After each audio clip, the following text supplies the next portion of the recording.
I worked in prisons for about 10 years. I was an addiction nurse at Edinburgh Prison for about 18 months, and then I went to headquarters and worked until last November on addiction policy development. I'm still a registered nurse. I'm trying to move into research. And we got healthcare in prisons transferred to NHS responsibility last November. And some of us at headquarters got moved into a special health board, so that's where I am now.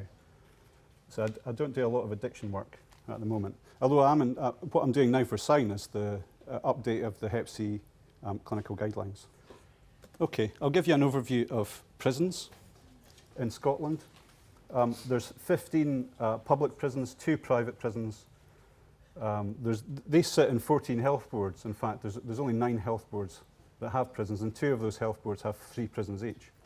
So there's a huge mix of urban and rural health boards there.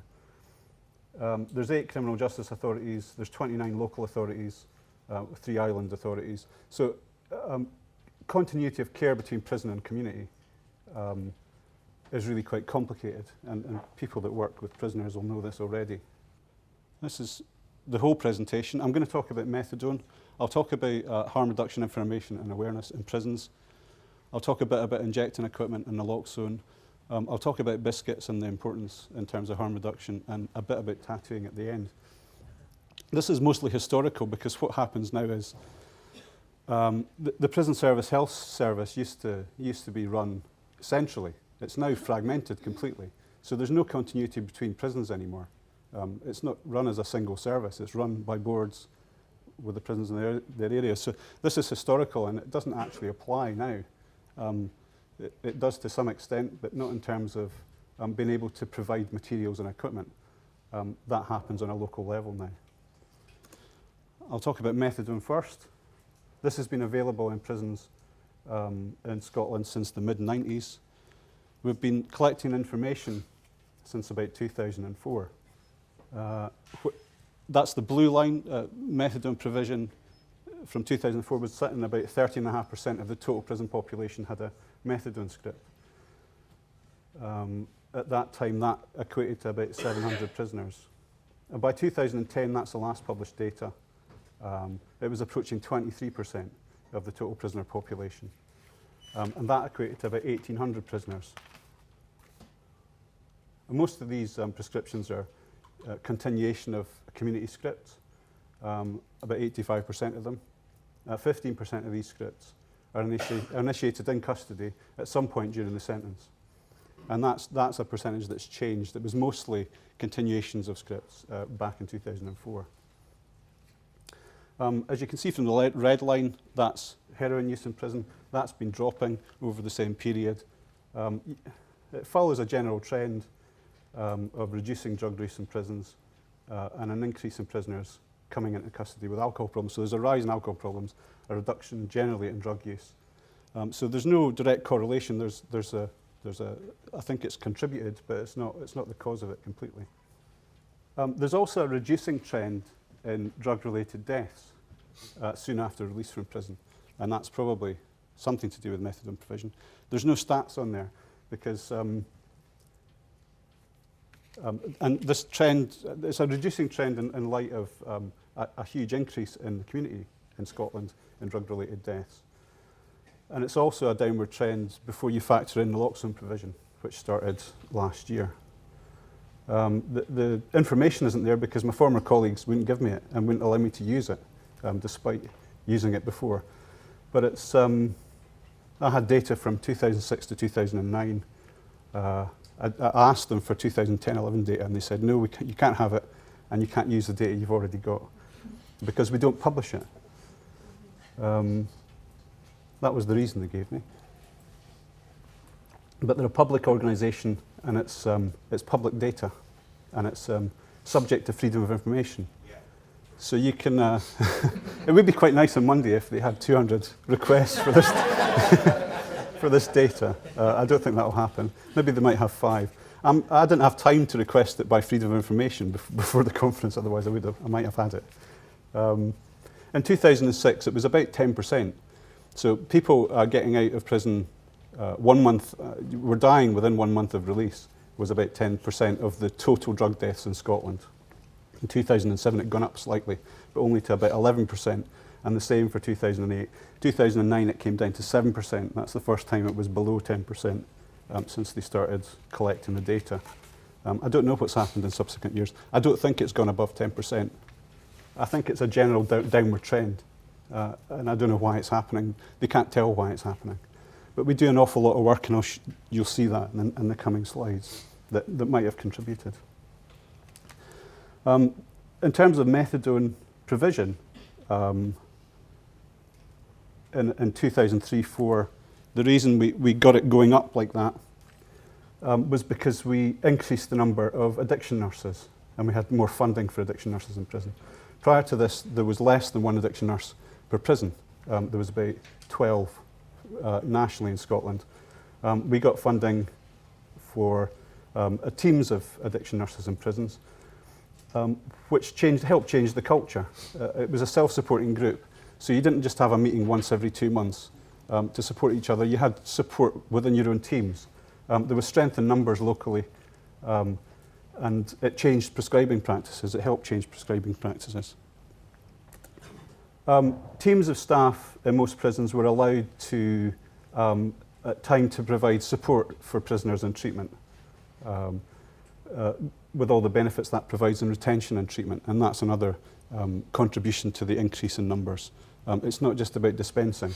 When I was a nurse, it was mostly about dispensing, and very few of us were allowed to do support work. Increase in partnership working really helped. Between nursing staff and addiction caseworkers, this worked best in prisons where staff were located quite close together, or close by one another, or sharing offices. And not so well in prisons where there were opposite sides of the jail. And in fact, when they were located at opposite ends of the jail, they didn't get on at all. It was quite an antagonistic relationship. What changed me, and what made me a harm reductionist in a prison, was conference attendance. It broadened my horizons, and it educated me about what I should be doing when I was there. And it helped staff that I encouraged to come to conferences. They became better nurses because of it, and better nurses in prison. It educates staff. It gets them out of their comfort zone at staff who are institutionalised normally, sometimes. Training. Luckily, we had access to modular training provided through Glasgow University. They came into prisons and taught all sorts of staff. It wasn't just nurses. It was a broad range of staff that attended these sessions, and they were available for a number of years. So we were lucky to have that, and that raised awareness of drug use amongst lay staff members. It changed the culture in terms of how nurses and how addiction nurses were treated when they were trying to do their job. And a lot of these courses were adapted for prison use. I think in the future nurse prescribing will have a huge role to play in getting more people into treatment. Since April this year, nurses can now prescribe opiate substitute treatment as independent prescribers, and I think they're more cost effective, they're more effective in terms of engagement with drug users in prisons, and I think that's the way forward. And boards now are starting to send more nurses in training courses to get them trained in prescribing. It's also important that you recruit the right people into these roles. When I started in prisons, there was a minority of old hands who had been there for years, and they were some of the most unprofessional nurses I've ever worked with. And that's changed, and I've seen that change through this cultural shift over the last 10 years, with younger people coming in who are much more engaged with professional services and professional support and clinical governance. It was quite often what would happen in terms of people on treatment was nurses would bait prisoners to get them to swear at them because their treatment agreements didn't allow that, and it allowed them then to take them off methadone. Today, most prisoners are on, well, in fact all prisoners in Scotland are on therapeutic doses. They're not subtherapeutic as they once were. Harm reduction information and awareness. This is something we invested quite heavily in over the years. It needs to be visual. It needs to use direct language, very little language, in plain English. We provided translations in several languages. We also produced Braille versions of the booklets, you'll see. They weren't widely used. They were mostly the English versions were used. The Braille weren't used at all, actually. Some of the other languages were useful because it stopped people having to get translators. So it was quite cost effective in that regard. The Braille ones weren't. One of the booklets was a comic. We produced it for young offenders. It tells the story of a prisoner getting out of prison and has various paths through the story. It's done like a comic. And you can see at the end of each page, there's a little new page number. Once you make your choice, you can go different ways through the comic. It was really popular. It's really popular amongst adult prisoners as well. We used tattoos in the other booklet. These images were traditional tattoos. We subverted them to relay harm reduction messages. Mostly this was driven by drug-related deaths and trying to reduce them. So these tattoo images here. And we used other materials as well. Exchange Supplies do these very good. These are two of the best ones. I love them. And got nurses to use them locally. They're very, very visual. Even if you can't read, you can follow the instructions because it's just a picture along the bottom. It shows you the whole process of cleaning works. Cleaning works is really important in jails because there's no access to clean equipment. So you really need to do this if you're in prison. Use of film. And this reinforced messages that we were producing in leaflets. We had the ability to play DVDs in sessions when prisoners were coming into prison. We could play them in prisoners' cells through a central DVD player. It could play right across the hall.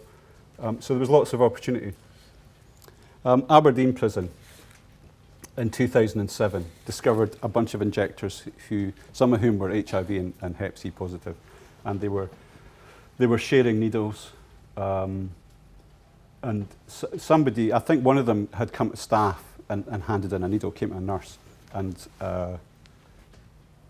they were worried. They were going to be infected, and so they very, very quickly said, "Let's do something about this." And so they started a pilot, and they had a harm reduction pack that they made up, and it contained everything that you needed to inject except a needle, because they just couldn't provide that because there would have been the staff would have gone on strike. Prison officers would have walked out if they had done that. So they just couldn't do it. They had water in the pack, they had filters, they had spoons, they had foil, they had swabs, and they had a one-to-one session with a nurse every day because it was a daily exchange. But they couldn't provide them with clean needles, which was unfortunate. But there was benefits because what happened was these were people that weren't normally in treatment. They weren't in touch with treatment services. And it got them on a script within a week, within a few days. So it was a very short-term engagement, but it engaged people with treatment services. So that was the benefits. It got people into treatment, it got people on scripts, and it was actually a kind of feasible model for needle exchange because all you had to do was add a needle to it, and it was a really effective way of getting in touch with people, and it was done through word of mouth, because these people weren't normally in touch with services. So it was about one person coming forward and then reaching about a dozen people. It's been policy, and it's been easy to order equipment for jails since February 2008. Unfortunately, it's almost universally unused as a service. And we know this anecdotally. We have no positive evidence for this apart from what people have told us. A staff group, they weren't prison officers and they weren't health staff, came to us and told us that in Barlinnie prison, it was sabotaged by prison officers, threatening to target prisoners who were using the service. They were going to suspicion test them, so they would be hauled off for drug tests, and they would target them in terms of cell searching, because it was obvious they had drugs on them if they were using the service. And that message quickly spread right across all the jails as people were transferred. Bad news travels fast in a jail. And so it's never used. It's there, there's a huge potential, but it's not used. Which is unfortunate because this is the kind of thing they use. They make needles out of Bic pens and string and cigarette filters. This isn't even a needle. It's a bit of metal from a light fitting, I think, that's been worked in a metal shop. So they can inject with it. And that's another pen. That's another pen. When they do get hold of needles, they might not actually be adequate for the job. They just have to use whatever they can find. That syringe is far too big for what they're going to use it for. They'll get needles out of sharps bins in health centres, or they'll smuggle sterile ones out of health centres. We have anecdotal evidence that doctors are supplying needles. They'll leave them on a table and they'll turn their back, and somebody will have access to them. So even if you've got really good methadone treatment or buprenorphine treatment, you're still going to get people who inject in jails. The statistics for this, you can see them in the prisoner survey that's published every year or every 2 years now. There's always injectors in jail. Doesn't matter how good your services are. There's always going to be people that aren't engaged with treatment services. They'll always share equipment because it's completely scarce. It's a commodity. Sharing is actually a misnomer. They'll rent it out. They'll rent it out to as many people as they can because they'll get some income from it in terms of tobacco or whatever else. So we still need sterile needle provision in UK prisons. And there's no getting around this. We just need it. It just needs to happen. And I think it's going to have to take somebody just doing it and damning the consequences. And that's already happening in a very small way. Naloxone. I'll talk briefly about naloxone before I move on to biscuits. This is quite important. It's quite an important governmental intervention that we were directed to do. You'll provide naloxone to prisoners. And so we went to Scottish Drugs Forum and they trained all our staff for us because they had already been doing that in terms of overdose awareness. So we already had, that's a naloxone pack. The new one is translucent, it's not yellow. The manufacturers are actually now putting the needles in the pack, so it doesn't need an independent license. So it's going to be cheaper. We train prisoners in overdose awareness, in CPR and naloxone administration. And this is a joint session, so it's co-delivered by addiction staff and addiction nurses. And nurses provide naloxone to prisoners on release once they've done the training. And they do this under a PGD, so it doesn't need a prescription. It's just supplied if they meet the criteria. And we've been doing this since February 2011. It's going to take 3 years for this to have an effect in drug-related deaths in prisoners. And ISD are doing all the data on that. Biscuits. This is what you might find important. It's not any old biscuits, though. It's these kind of biscuits. Foil wrap biscuits. Foil is really important. That's a really good biscuit. But that's not very good in terms of foil because it's waxed paper on the back of it. The foil's really thin.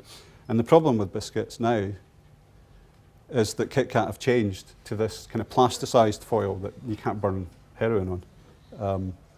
There's also a problem when a hall manager or a security manager in a jail decides that he's going to ban all foil wrap biscuits because they've found some with marks on it that indicate drug use. Or if you get a random drug test as a prisoner and you're taken off your kitchen's job, so you can't get hold of rolls of foil out the kitchen that you can supply on wings. And that's what happens when foil is unavailable. You get a massive sharing of injecting equipment. And that's all anecdotal. We don't have hard evidence on it, but we know it happens. So it's really important to use foil, any kind of foil that's thick enough. Prisons have access to this. It's not given out a huge amount in Scottish jails, but it's available. We need to smuggle it into prisoners, I think, because it stops sharing of injecting equipment. Tattooing. We did a needs assessment a couple of years ago. This is a picture drawn by a prisoner of how to make a tattoo gun. There's some quite good harm reduction information on that about use of ink and not sharing ink. And that's the components you need to make a tattoo gun. It's quite easy to do. It's quite quick to do. It's made up quite quickly. It's broken down quickly. So prison officers weren't aware of the prevalence of tattooing in prison. They knew it happened. They mostly knew it happened because prisoners would appear with new tattoos. They couldn't actually find the equipment. This is an actual tattoo gun. It's made with a PlayStation vibration from the controller. You have an offset pin, you have a sharpened guitar string put through a pen. That's a toothbrush, it's not a bent spoon, but it's more or less the same thing. And actually, it's less risky. It's less risky than injecting. It happens much, much more. Maybe about 8% of people have ever injected in jail. Something like 30% or 40% of prisoners have had a tattoo in jail. It's less risky because the majority of people providing tattoos in jails are professional tattoo artists that are in jail. They're not amateurs. They're not any more amateurs. And the amateurs very quickly get put out of business by the professional guys. So it's something that goes up and down over the course of the year, but when somebody's in, it happens a lot. We spoke to a guy who had 13 tattoos that had all been done in the last 2 months because he was sharing a cell with a tattoo artist. And it's cheap. It's cheap to get a tattoo done in jail. It'll cost you a couple of bags of tobacco or a packet of fags, not 300 quid.